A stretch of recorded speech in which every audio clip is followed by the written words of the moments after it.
Centro de Desarrollo Integral de la Mujer Aymara, AMUY Sedima.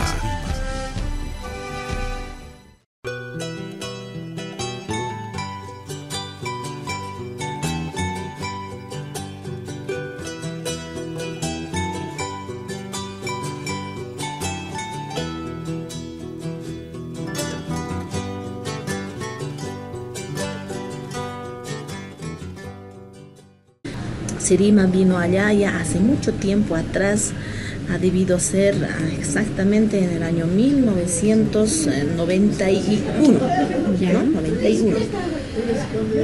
Entonces ahí yo conozco a Sedima en San José Centro de la segunda sección Papel Pampa, y me ha gustado tanto, digamos, y como yo estaba en ese afán también de querer buscar mi identidad, querer salir adelante, entonces me cayó como anillo al dedo. ¿Qué le ha gustado de Sedima?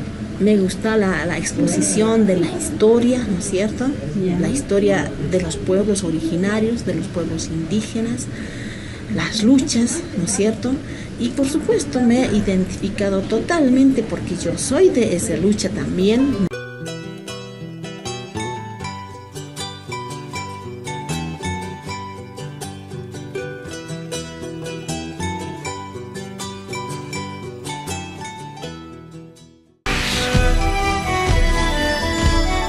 Centro de Desarrollo Integral de la Mujer Aymara, AMUY Sedima.